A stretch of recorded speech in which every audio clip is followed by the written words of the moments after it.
আসসালামু আলাইকুম, আমি নাজমুল ইসলাম। তোমাদের সবাইকে অনেক অনেক অভিনন্দন এবং শুভেচ্ছা জানাচ্ছি। আমাদের ইজি অ্যাকাউন্টিং বই থেকে আমরা যে বোর্ড ভিত্তিক যে প্রবলেমগুলো সলভ করছিলাম তারই ধারাবাহিক একটা পর্বে, এবং আমরা আজকে সলিউশন করবো হচ্ছে রাজশাহী বোর্ড 2024।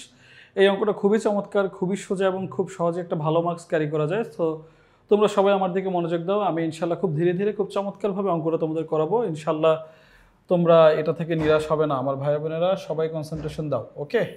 সো আমরা করতেছি রাজশাহী বোর্ড 2024। এটা হচ্ছে ইমরান স্টোরসের 2019 সালের ফেব্রুয়ারি মাসের লেনদেনগুলো। এখানে আমি যেমন এই অঙ্ক শুরু করতে গেলে সর্বপ্রথম তোমাদের বলি ভাই, আগে হচ্ছে ক খ গ, মানে কোশ্চেনটা ভালো করে পড়ে দাও, দেন অ্যান্সারে যাও। এখান থেকে দেখবো অনেক কিছু চলে আসবে।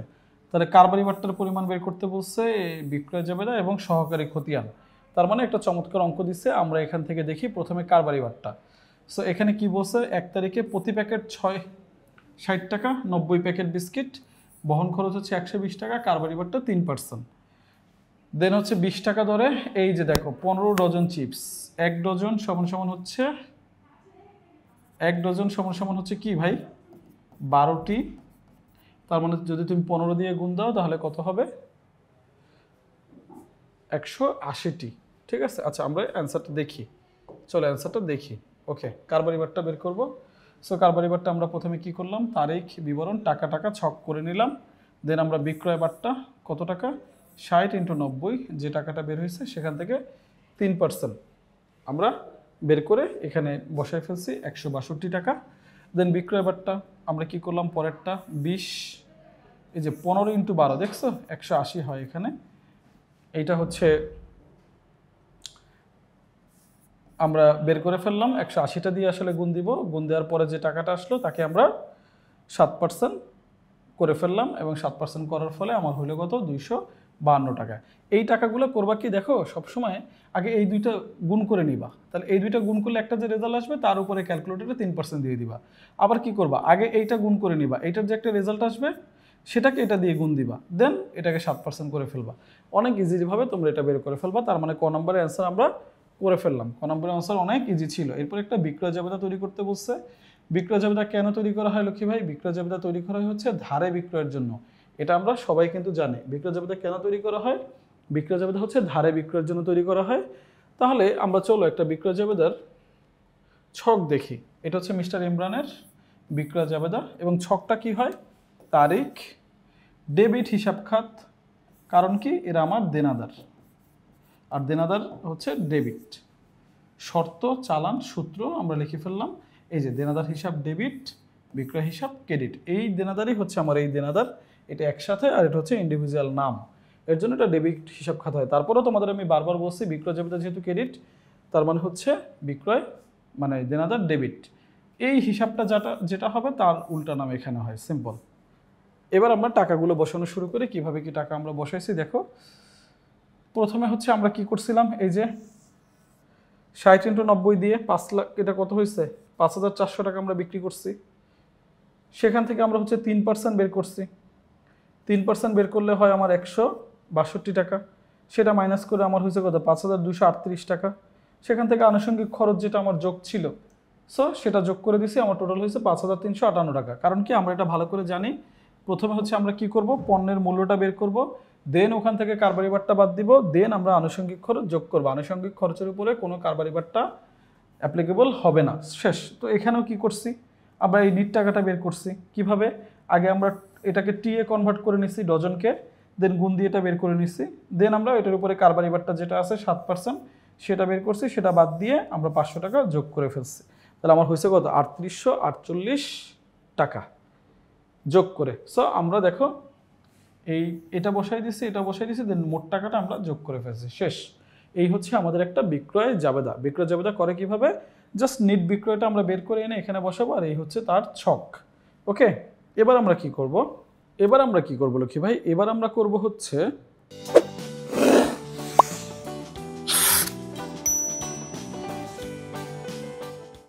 আমাদের গ নাম্বার। তাহলে চলো আমরা দেখি আমাদের গ নাম্বারে কি বলছে। গ নাম্বারে বলছে সহকারী খতিয়ান তৈরি করতে। তার মানে এই যে বিক্রয় জাবেদা থেকে আমরা সহকারী খতিয়ান তৈরি করব। সো আমি তোমাদের আগে একটু বুঝাবো যে আসলে সহকারী খতিয়ান কি। লক্ষ্মী ভাই, সহকারী খতিয়ান হচ্ছে সিম্পল, আমরা যার যার কাছে বিক্রয় করছি না, আমরা এই যে যার যার কাছে বিক্রয় করছি তার নামে আলাদা আলাদা একটা খতিয়ান দিলেই হয় সহকারী খতিয়ান। আর তাদেরটা যদি টোটাল একসাথে এভাবে দেই এই দেনাদার নাম দিয়ে এই টোটাল ব্যালেন্স দিয়ে, সেটা হচ্ছে সাধারণ খতিয়ান। এবার বিক্রয় জাবেদার ছক থেকে বোঝাচ্ছি। আসলে সহজ কথা, এই দুইটা দিয়ে যখন আমি খতিয়ান দিব আর মোট টাকা দিয়ে, সেটা হচ্ছে সাধারণ খতিয়ান। আর যখন আমি এই প্রত্যেকের নামে আলাদা করে তার টাকা দিয়ে খতিয়ান দিব, সেটা হচ্ছে সহকারী খতিয়ান। এইটুকু বুঝছি। সহকারী খতিয়ান কয়টা হইতে পারে? সহকারী খতিয়ান একটা হইতে পারে, দুইটা হইতে পারে, তিনটা হইতে পারে, চারটা হতে পারে, মানে এখানে যে কয়জন নাম থাকবে সে কয়টা হবে। একটা থাকলে একটা, বাট সাধারণ খতিয়ান একটা ছক থেকে সাধারণত তোমাদের যে সিলেবাস সেখানে দুইটাই হয়।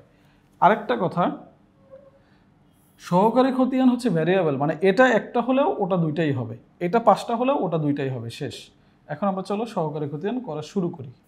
তাহলে এই দুইজনই হচ্ছে আমার দেনাদার, এই দুইজনই আমার কি দেনাদার, এই দুইজন আমার কি ভাই দেনাদার। তাহলে আমরা হেডলাইন লিখলাম ইমরান স্টোর্সের সহকারী খতিয়ান চলমান যে ছক, নাম লিখলাম মারুফ এবং জিসাদ, শেষ। ছক আমরা জানি তারিখ, বিবরণ, জাবেদা পৃষ্ঠা, কারণ এটা একটা খতিয়ান হল জাবেদা পৃষ্ঠা, ডেবিট টাকা, ক্রেডিট টাকা। আর এখানে হচ্ছে জের বা ব্যালেন্স, ডেবিট ব্যালেন্স এবং ক্রেডিট ব্যালেন্স, ঠিক আছে। তাহলে তারিখ, বিবরণ, জাবেদা পৃষ্ঠা, ডেবিট টাকা, ক্রেডিট টাকা আমরা ছক করে ফেলছি ডেবিট ব্যালেন্স, ক্রেডিট ব্যালেন্স, কারণ এখানে হলে ব্যালেন্স এখানে, এখানে হলে ব্যালেন্স এখানে, শেষ। তাহলে এখানে আমার এইটা কি ছিল? মারুফ। যখন আমরা মারুফের কাছ থেকে বিক্রয় করছি তখন ছিল দেনাদার, ওর নামই ছিল মারুফ আসলে, ঠিক আছে। আর ছিল বিক্রয়, তাহলে বিক্রয় ক্রেডিট আর দেনাদার ডেবিট, তাহলে ও কি ডেবিট, তাহলে ওর অপোজিট নাম কি বিক্রয়, অপোজিট নাম বিক্রয় লিখছি। তাহলে ও যা টাকা তো সে পাশেই বসবে, তাহলে ও কি ডেবিট, টাকা ডেবিটেই বসছে, ব্যালেন্সও গিয়ে ডেবিটে বসছে, শেষ। ওকে, এবার মারুফ মানে এবার দেখি জিসাদের বেলায় কি ছিল। জিসাদের বেলায় কিন্তু সেমই ছিল, জিসাদের বেলায় কি ছিল? সেমই ছিল। জিসাদ কি ছিল, ডেবিট না ক্রেডিট? জিসাদ ছিল ডেবিট। জিসাদ কি ছিল? ডেবিট। জিসাদ ছিল ডেবিট আর বিক্রয় কি ছিল? ক্রেডিট। তাহলে অপোজিট নাম বিক্রয়ই হবে, তারিখ দিয়ে লিখলাম। তো জিসাদ যেহেতু ডেবিট ছিল, টাকাটাও ডেবিটেই হবে, এবং আমাদের কি হবে বলো তো ভাই? ব্যালেন্সটাও ডেবিট হবে। তার মানে এইগুলো করার নিয়ম কি খতিয়ান? সিম্পল। আমি জাবেদা করব, যে হিসাবটা আমি করতেছি সেটা ডেবিট হলে টাকা ডেবিটে বা ক্রেডিটে, আর অপোজিট নামটা সবসময় এখানে ক্রেডিট হিসাব নাম, ডেবিটের অপোজিট নাম ক্রেডিট, ক্রেডিটের অপোজিট নাম ডেবিট, শেষ। সো আমরা কি করলাম লক্ষ্মী ভাই? এখন আমরা হচ্ছে একটা অঙ্ক করলাম, সেটা হচ্ছে রাজশাহী বোর্ড 2024-এর অঙ্ক। রাজশাহী বোর্ড 2024 আমরা শেষ করলাম, কারণ এই অঙ্কটা খুব চমৎকার এবং ছোট একটা অঙ্ক ছিল। এই ধরনের স্টার্টার অঙ্ক পরীক্ষায় খুব আসে, তোমরা ভালো করে প্র্যাকটিস করবে। আর এই স্টার্টার অঙ্কগুলো করাটা খুব জরুরি, কারণ বোর্ডের সাথে তোমরা পরিচয় হচ্ছে। সো তোমাদের সবার প্রতি অনেক শুভকামনা। এটা বলে আমি বিদায় নিচ্ছি আজকের জন্য। আমরা শেষ করছি রাজশাহী বোর্ড 2024। ইনশাআল্লাহ পরবর্তী বোর্ড নিয়ে তোমাদের সাথে আবার দেখা হবে। আল্লাহ হাফেজ।